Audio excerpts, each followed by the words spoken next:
नमस्कार, देवभूमि समाचार में आपका स्वागत है। आपके साथ मैं रीना जाबालियान। खबरों का रुख करेंगे, लेकिन उससे पहले एक नजर डालते हैं इस वक्त की हेडलाइंस पर। उत्तराखंड में भी चौंकाने वाला फैसला ले सकती है बीजेपी। मंत्रिमंडल विस्तार और लोकसभा चुनाव में कट सकता है दिग्गजों का पत्ता। सेकेंड लाइन नेताओं को मिल सकती है बड़ी जिम्मेदारी। संसद की सुरक्षा में सेंध मामले में प्रदेश युवा कांग्रेस ने जताया विरोध। केंद्र सरकार का पुतला दहन कर मामले की जांच की मांग। कहा, आरोपियों पर हो सख्त कार्रवाई। उत्तराखंड अधीनस्थ सेवा चयन आयोग ने 12वीं पास युवाओं के लिए निकाली भर्ती। 236 पदों पर 31 दिसंबर तक ऑनलाइन आवेदन प्रक्रिया शुरू। नए साल में हो सकती है परीक्षा। राजधानी देहरादून में इलेक्ट्रिक वाहनों का बढ़ रहा क्रेज, लेकिन शहर में चार्जिंग पॉइंट को लेकर मारामारी। चार्जिंग स्टेशन न होने से इलेक्ट्रिक वाहन मालिकों को हो रही परेशानी। और चलिए बुलेटिन की शुरुआत करते हैं। बीजेपी के 3 राज्यों में सरकार आने के साथ ही तीनों राज्यों में पार्टी ने दिग्गज नेताओं को दरकिनार कर नए चेहरों को मुख्यमंत्री बनाकर एक बड़ा संदेश युवा नेताओं और आखिरी पंक्ति के कार्यकर्ताओं को दिया है। ऐसे में माना जा रहा है कि बीजेपी मंत्रिमंडल विस्तार के साथ ही लोकसभा चुनाव में उम्मीदवारों के चयन को लेकर भी चौंका सकती है, जिससे पार्टी के बड़े नेताओं की नींद उड़ना तय है। देखिए रिपोर्ट। मध्य प्रदेश, छत्तीसगढ़, राजस्थान के बाद उत्तराखंड में भी चौंका सकती है बीजेपी। चौंकाने वाला हो सकता है मंत्रिमंडल विस्तार। चुनाव में चौंकाने वाला हो सकता है उम्मीदवारों का चयन। मध्य प्रदेश, छत्तीसगढ़ और राजस्थान में बीजेपी की सरकार आने के बाद जिस तरीके से पार्टी ने चौंकाने वाले फैसले लेते हुए नए चेहरों को मुख्यमंत्री की जिम्मेदारी सौंपी, उससे माना जा रहा है कि अब प्रधानमंत्री नरेंद्र मोदी नई रणनीति के साथ आगे बढ़ने का मन बना चुके हैं, जिसमें पार्टी के युवा नेताओं और आखिरी पंक्ति के नेताओं को आगे बढ़ाने की पहल शुरू की गई है। हालांकि ये उन सीनियर नेताओं के लिए भी एक झटका है जो तीनों राज्यों में मुख्यमंत्री बनाए जाने का ख्वाब सरकार आने के बाद देख रहे थे। बीजेपी के इस निर्णय से शिवराज सिंह चौहान, वसुंधरा राजे और रमन सिंह को झटका तो लगा ही है, लेकिन कई राज्यों को भी एक संदेश बीजेपी के इस निर्णय से गया है कि अब पार्टी के लिए सीनियरिटी नहीं बल्कि युवा चेहरा और संगठन के लिए समर्पित कार्यकर्ता मायने रखते हैं। उत्तराखंड के दिग्गज नेताओं की धड़कनें भी अब बढ़ने लगी है। माना जा रहा है कि जब भी धामी मंत्रिमंडल का विस्तार होगा तो मंत्रिमंडल में अपनी सीट सुरक्षित मान रहे कुछ बड़े नेताओं को भी पार्टी झटका दे सकती है। वहीं मंत्रिमंडल विस्तार में ऐसे चेहरों को जगह मिल सकती है जो मंत्री बनने का ख्वाब तक नहीं देख रहे हैं। वहीं चर्चाएं पार्टी के भीतर इस बात को लेकर भी है कि लोकसभा चुनाव में उम्मीदवारों के जब नाम सामने आएंगे तो पार्टी कई दिग्गज नेताओं का टिकट काट सकती है और युवा चेहरों पर दांव खेल सकती है। प्रधानमंत्री नरेंद्र मोदी के द्वारा जो फैसला युवा चेहरों को आगे बढ़ाने और आखिरी पंक्ति में बैठे कार्यकर्ताओं को आगे बढ़ाने का लिया गया है, उसे उत्तराखंड बीजेपी के संगठन से जुड़े नेता हो, विधायक हो या फिर मंत्री हो, खुलकर सराहना कर रहे हैं और इससे कार्यकर्ताओं का मनोबल बढ़ने की बात कर रहे हैं। निश्चित रूप से इस प्रकार के निर्णय उस कार्यकर्ता के लिए कि जो बिल्कुल मनोभाव से पार्टी के लिए दरी फट्टी बिछाते हुए, विभिन्न संगठनों में पार्टी के झंडे को बुलंद करते हुए, विभिन्न चुनावों में अहम भूमिका निभाते हुए सतत प्रयास में लगा हुआ है, तो उसके लिए एक मन में कहीं ना कहीं अलख जगती है कि कोई भी व्यक्ति फर्श से अर्श पे जा सकता है। यह पार्टी कभी यह नहीं देखती कि कार्यकर्ता के पीछे कितना बड़ा बैकग्राउंड है, वह ये देखती है कि कार्यकर्ता के पीछे, किसी भी व्यक्ति के पीछे कितना बड़ा जनाधार है, कितना उसने संगठन की सेवा करी है, कितना उन्होंने पब्लिक के बीच में काम किया है और कितने वे समर्पित भाव से पार्टी को आगे बढ़ाने का काम कर रहे हैं। ऐसे व्यक्तियों को चुनकर दायित्व देना, मैं समझती हूँ कि हर कार्यकर्ता का आज मनोबल जो है बहुत बढ़ा हुआ है।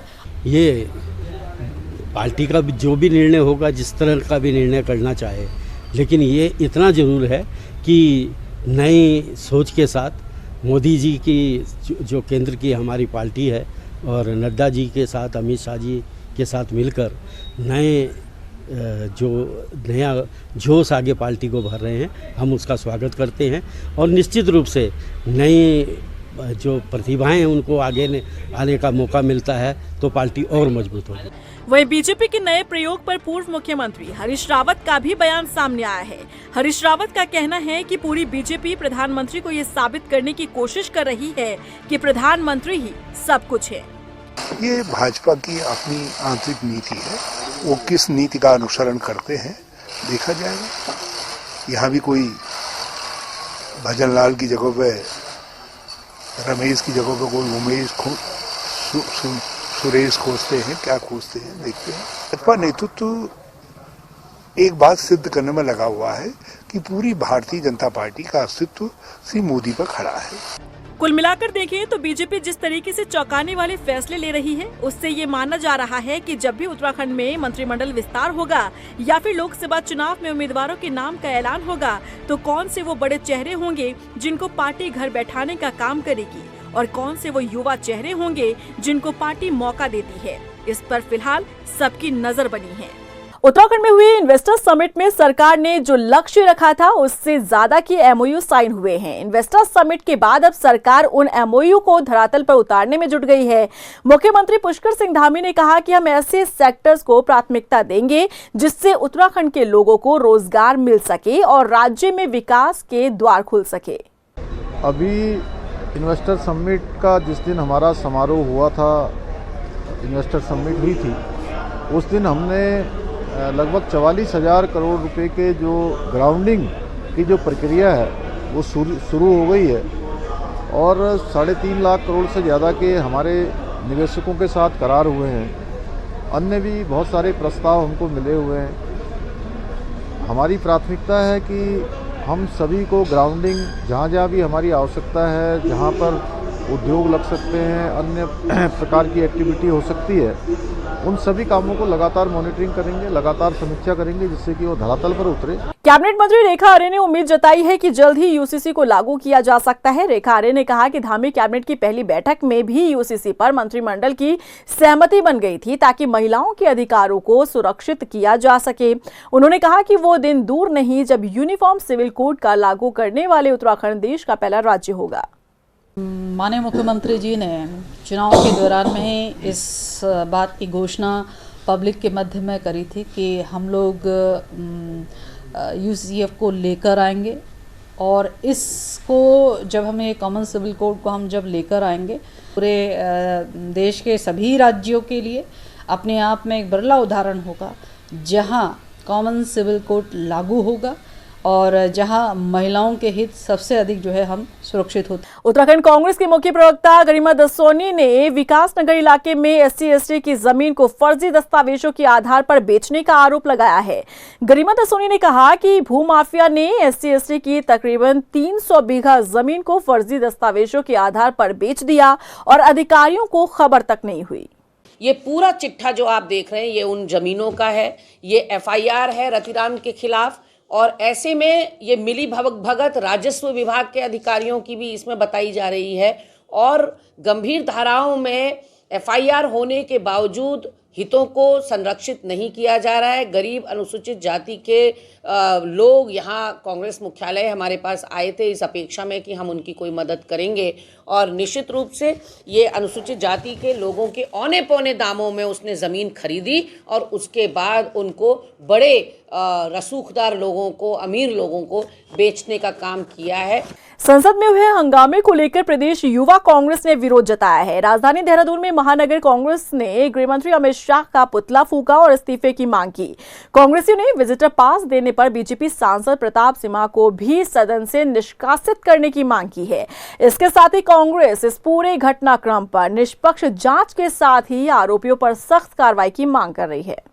आज युवा कांग्रेस देहरादून ने अमित शाह जी का पुतला जलाने का काम करा है क्योंकि जो संसद में इतनी बड़ी सुरक्षा चूक हुई है उसको हम विरोध करते हैं और पूरे प्रदेश में इसी माध्यम से पुतला जला के हम विरोध प्रकट करेंगे युवा कांग्रेस द्वारा।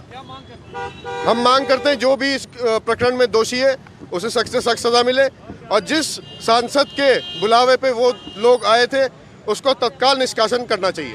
उत्तराखंड के बेरोजगार युवाओं के लिए अच्छी खबर है। यूके SSSC ने 12वीं पास युवाओं के लिए भर्ती निकाली है, जिसका आवेदन शुरू हो चुका है। किस पद के लिए कितनी भर्ती निकाली गई है, देखिए इस रिपोर्ट में। बेरोजगार युवाओं के लिए खुशखबरी, 12वीं पास युवाओं के लिए सुनहरा मौका। यूके SSSC ने निकाली भर्ती, शुरू हुआ आवेदन। उत्तराखंड के बेरोजगार युवाओं के लिए अच्छी और राहत भरी खबर है। लंबे समय से रोजगार का इंतजार कर रहे युवाओं के लिए खुशखबरी है। यूके SSSC ने 12वीं पास युवाओं के लिए अलग अलग पद के लिए भर्ती निकाली है। उत्तराखंड अधीनस्थ सेवा चयन आयोग ने इंटरमीडिएट स्तरीय भर्ती के तहत 236 पदों पर ऑनलाइन आवेदन शुरू कर दिया है। 12वीं पास युवा इस भर्ती के लिए आवेदन कर सकते हैं। बता दें कि आयोग ने पिछले सप्ताह समूह ग भर्ती के लिए विज्ञप्ति जारी की थी, जिसके आवेदन अब शुरू हो गए हैं। अब आपको बताते हैं कि किस पद के लिए कितनी भर्तियां निकली है। परिवहन आरक्षी के 118 पद, आबकारी सिपाही के 100, उप आबकारी निरीक्षक के 14, पंतनगर विश्वविद्यालय में हॉस्टल मैनेजर ग्रेड 3 के 2, महिला कल्याण विभाग में हाउसकीपर के 2 पदों पर भर्ती की जाएगी। 31 दिसंबर तक आवेदन किए जा सकते हैं। बता दें कि 4 जनवरी से 8 जनवरी के बीच आवेदन में गलतियां सुधार करने का मौका रहेगा। आयोग ने परीक्षा की अनुमानित तारीख 31 जनवरी तय की है। अब आपको बताते हैं कि कितनी आयु वर्ष के युवा इन पदों पर आवेदन के लिए योग्य हैं। परिवहन आरक्षी के लिए आयु 18 से 30 वर्ष, आबकारी सिपाही के लिए 18 से 35 वर्ष, उप आबकारी निरीक्षक के लिए 21 से 42 साल, हॉस्टल मैनेजर के लिए 18 से 42, हाउसकीपर के लिए 21 से 42 वर्ष आयु होनी चाहिए। बेरोजगार युवाओं के लिए यकीनन ये अच्छी और राहत भरी खबर है। अगर आप देहरादून में रहते हैं और इलेक्ट्रिक गाड़ी खरीदने का प्लान कर रहे हैं तो शायद ये खबर आपको परेशान कर सकती है। दरअसल इलेक्ट्रिक गाड़ियों के प्रति लोगों का रुझान तो बढ़ रहा है, लोग खरीद भी रहे हैं, लेकिन जब बात इसे चार्ज करने की आती है तो फिलहाल आपको परेशानी का सामना करना पड़ सकता है। ये परेशानी चार्जिंग स्टेशन की कमी के चलते उठानी पड़ सकती है। देखिए रिपोर्ट। इलेक्ट्रिक गाड़ियों का बढ़ रहा क्रेज, लेकिन शहर में एक भी नहीं है चार्जिंग स्टेशन। इलेक्ट्रिक गाड़ियां खरीदने का है प्लान तो जान लीजिए काम की खबर। इलेक्ट्रिक गाड़ियों का क्रेज लोगों में बढ़ने लगा है। इलेक्ट्रिक गाड़ियों के प्रति लोगों का रुझान बढ़ रहा है। लोग इन गाड़ियों को खरीद भी रहे हैं, लेकिन हैरानी की बात तो ये है कि दून शहर में इलेक्ट्रिक गाड़ियों की संख्या तो बढ़ी, लेकिन शहर में एक भी चार्जिंग स्टेशन नहीं बनाया गया। बढ़ते प्रदूषण को कम करने के लिहाज से लोग इलेक्ट्रिक वाहन की ओर रुख कर रहे हैं, लेकिन इसी के साथ दिक्कत तो तब आ रही है जब बात इन वाहनों को चार्ज करने की आती है। यदि आंकड़ों के लिहाज से बात करें तो देहरादून में मौजूदा समय में 10,000 से ज्यादा इलेक्ट्रिक वाहन हैं। कॉन्फेडरेशन ऑफ इंडिया इंडस्ट्रीज की रिसर्च के तहत 40 गाड़ियों पर एक चार्जिंग कनेक्टर होना जरूरी है। एक चार्जिंग स्टेशन पर औसतन 6 कनेक्टर होते हैं। ऐसे में 10,000 वाहनों के लिए देहरादून में 250 कनेक्टर्स की जरूरत है। इतने कनेक्टर्स के लिए कम से कम 42 चार्जिंग स्टेशन की जरूरत होगी। परिवहन विभाग 50 चार्जिंग स्टेशन की स्थापना की तैयारी कर रहा है, लेकिन 2018 से अब तक शहर में कहीं पर भी चार्जिंग स्टेशन नहीं लगे हैं। ऐसे में इलेक्ट्रिक वाहन मालिकों को चार्जिंग को लेकर दिक्कतों का सामना करना पड़ रहा है। तो वहीं जिस तरीके से सरकार ने इलेक्ट्रिक वाहनों को लेकर प्रोत्साहित किया था, ऐसे में कुछ लोगों ने इलेक्ट्रिक वाहनों से अपना बिजनेस शुरू किया। इलेक्ट्रिक वाहन ट्रैवल एजेंसी की माने तो चार्जिंग स्टेशन नहीं होने की वजह से उन्हें काफी दिक्कतों का सामना करना पड़ता है। दिक्कतों का सामना तो है कि अभी चार्जिंग नेटवर्क इतना मजबूत नहीं है ईवी व्हीकल के लिए। अभी जो इस वजह से जो हमारी जो डिस्टेंस लिमिटेड है, हम 110 किलोमीटर तक दे सकते हैं वन साइड, क्योंकि गाड़ी का जो एवरेज निकलता है 220 किलोमीटर का निकलता है, ताकि हम आराम से वापस आ सकें। तो अभी जो सबसे बड़ा चैलेंज हमारे सामने आ रहा है वो आ रहा है चार्जिंग स्टेशन का। देखिए डिपेंड करता है सिचुएशन पे। अगर कई बार होता है तो फिर हम यहाँ से दूसरा व्हीकल भेजते हैं अपना, ताकि कस्टमर को दिक्कत ना हो। तो फिर उसको दूसरी गाड़ी जिसमें ज़्यादा बैटरी होती है उससे हम चेंज करवाते हैं दूसरी देते हैं। लेकिन अगर रास्तों में चार्जर रहेंगे तो हम ऑल्टरनेट व्यवस्था रहेगी, वहीं पे चार्ज कर ली गाड़ी, बैटरी का बैकअप बढ़ गया। देहरादून में किस इलेक्ट्रिक वाहनों की संख्या कितनी है, अब आंकड़ों से आप समझिए। ई रिक्शा की बात करें तो देहरादून में 4,129 ई रिक्शा हैं, बस 33, e rickshaw goods 199, motorcycle 4,990, taxi 39, car 537, तिपहिया वाहन 625, तिपैया गुड्स 40। कुल मिलाकर 10,512 इलेक्ट्रिक वाहन देहरादून में दौड़ रहे हैं, लेकिन इन्हें चार्ज करने के लिए चार्जिंग स्टेशन ही नहीं बनाए गए। देहरादून में पायलट प्रोजेक्ट के तहत 8 से 10 पेट्रोल पंप पर ईवी चार्जिंग पॉइंट लगाने की योजना बनाई गई थी, लेकिन ये प्रोजेक्ट भी कागजों तक ही सीमित रह गया। अब तक किसी भी पेट्रोल पंप पर वाहनों की चार्जिंग का इंतजाम नहीं किया जा सका है। वहीं आरटीओ का कहना है कि उत्तराखंड सरकार द्वारा इलेक्ट्रिक वाहन खरीदने के लिए प्रोत्साहित किया जा रहा है, जिसके अंतर्गत प्राइवेट वाहन खरीदने पर टैक्स माफ किया जा रहा है, तो वहीं कमर्शियल वाहन खरीदने पर 20% टैक्स की छूट दी जा रही है। देखिए, ऐसा है कि हमारे यहाँ इलेक्ट्रिक जो सरकार की उत्तराखंड सरकार की तरफ से इलेक्ट्रिक वाहनों को प्रोत्साहन दिया जा रहा है, जिसके अंतर्गत प्राइवेट वाहन खरीदने पर उसका टैक्स माफ़ किया जा रहा है, और अगर कॉमर्शियल इलेक्ट्रिक वाहन खरीदते हैं तो 20% की टैक्स में छूट दी जाती है। इलेक्ट्रिक वाहनों के साथ साथ हमारे पास अब जो चार्जिंग स्टेशन हैं उनकी आवश्यकता प्रतीत हो रही है, जिसके अंतर्गत परिवहन विभाग द्वारा पूरे एरिया का सर्वे कराया गया, और सर्वे के अंतर्गत हम लोगों ने ये डिसाइड किया है कि जो प्लेन एरिया है वहाँ पर लगभग 9 किलोमीटर के दायरे में एक चार्जिंग स्टेशन कम से कम हो, जिसमें काफ़ी सारे पॉइंट्स हों। परिवहन विभाग ने पिछले 5 सालों में चार्जिंग स्टेशन को लेकर सर्वे तो किया है, और सर्वे करने के बाद जगह भी चिन्हित कर ली गई, लेकिन ये योजना अब तक फाइल में ही दबी रही। जहां एक तरफ इलेक्ट्रिक गाड़ियां खरीदने का क्रेज बढ़ रहा है, तो वहीं दून में एक भी चार्जिंग स्टेशन का ना होना सिरदर्द बना है। ऐसे में देखना होगा कि इसे लेकर जो दावे किए जा रहे हैं, आखिर वो कागजों से धरातल पर कब उतारा जाता है। देहरादून पुलिस अब स्मार्ट फ्लाइंग हॉक से शहर की निगरानी करेगी। आसमान से भी शहर में ट्रैफिक वॉयलेशन, नो पार्किंग के साथ अस्थायी अतिक्रमण, शोभा यात्रा, जुलूस जैसे कई अन्य गतिविधियों पर नजर रहेगी। एसएसपी अजय सिंह ने विधिवत मॉनिटरिंग शुरू करते हुए idea force technology limited company से अनुबंध किया है। एसएसपी ने बताया कि कॉन्ट्रैक्ट के आधार पर पहले चरण में 2 हाईटेक ड्रोन की मदद से शहर में निगरानी की जाएगी। रिजल्ट के आधार पर दायरा बढ़ाया जाएगा। व्यवस्था और शहर में निकलने वाले जुलूस, धरने, प्रदर्शन, अस्थायी अतिक्रमण, सबको एक टोटल रूप में व्यवस्थित कैसे किया जाए, कैसे उसकी ज़्यादा से ज़्यादा मॉनिटरिंग की जाए, इस पर लगातार ट्रैफिक पुलिस इस पर वर्क कर रही थी। और एक पायलट प्रोजेक्ट के रूप में इसमें पहले हमने ट्रायल के तौर पर जो ड्रोन के माध्यम से इसकी मॉनिटरिंग करने का सिस्टम सोचा गया था, जो मुख्यालय स्तर से भी निर्देश थे इसमें। और इसके बाद लगातार जब इन चीज़ों को ट्रायल किया गया और उसमें कुछ कमियाँ थी, उसको अपने पुलिस के हिसाब से हमने उसको R&D करा के उसको चेंजेस कराए, और आज का विधिवत जो है टाटा ये आइडिया फोर्ज कंपनी है, मुंबई की idea force technology limited company है मुंबई की, इनके साथ आज विधिवत जो हमने कॉन्ट्रैक्ट साइन कर दिया है, जो अभी 6 महीने के लिए किया गया है। और जो परफॉर्मेंस लेवल रहेगा, जिस हिसाब से चीजें हमारे पास आएंगी, उसके डेटा के हिसाब से उसको आगे भी बढ़ाया जाएगा। देहरादून पुलिस और बिहार पुलिस के बेहतर कोऑर्डिनेशन से रिलायंस लूट मामले में शामिल 2 लाख के इनामी मुख्य आरोपी प्रिंस कुमार को वैशाली, बिहार से गिरफ्तार किया गया है। देहरादून पुलिस की टीम द्वारा आरोपी से पूछताछ कर उसे न्यायालय में पेश करने के बाद ट्रांजिट रिमांड पर देहरादून लाया गया। इस मामले में अब 10 गिरफ्तारियां हो चुकी हैं अब तक। बता दें कि 9 नवंबर को 5 आरोपियों ने रिलायंस ज्वेलर्स के शोरूम से 20 करोड़ के गहने लूटकर वो फरार हो गए थे। रिलायंस की जो ज्वेलरी शॉप में जो डकैती का प्रकरण था, इसमें 9 लोग इसमें अरेस्ट हो गए, जिसमें तीसरा जो मेन अभियुक्त था जो घटनास्थल पर आया था, उसकी गिरफ्तारी पटना वैशाली से हुई है। और उसमें हमारी टीम वहां पर उसको आज अभी कोर्ट में पेश करके ट्रांजिट रिमांड वहां पर लेके आएंगे। उससे पूछताछ के बाद अन्य चीजें हमें जानकारी मिलेंगी, लेकिन अभी तक जो हमारी 9वीं अरेस्ट है, जिसमें सबसे महत्वपूर्ण अरेस्ट वाली तीसरी जो मौके पर आए थे, तो कहीं ना कहीं जो जानकारियां हमें मिल रही हैं, जो पुराने अक्यूज्ड अरेस्ट हुए हैं, उनके माध्यम से हम बिहार पुलिस से, वहाँ के STF से, अन्य जो एजेंसी से उनसे शेयर कर रहे हैं, और तभी इंफॉर्मेशन शेयरिंग के बाद ये अरेस्टिंग वहाँ पर संभव हो पाई है। STF ने 2 नशा तस्करों के खिलाफ बड़ी कार्रवाई को अंजाम देते हुए 1 करोड़ की संपत्ति जब्त की है। दरअसल इन 2 नशा तस्करों को जून में ऋषिकेश के कुंजाग्राम क्षेत्र से गिरफ्तार किया गया था, जिनके पास से 300 ग्राम स्मैक बरामद हुई थी। STF ने इन दोनों तस्करों को हिरासत में लेकर जब पूछताछ की तो पता चला कि इन दोनों ने नशे की तस्करी कर करोड़ों की संपत्ति अर्जित की है, जिसे जब्त कर लिया गया है। वहीं लेन देन में इस्तेमाल होने वाले इनके अकाउंट भी फ्रीज किए गए हैं।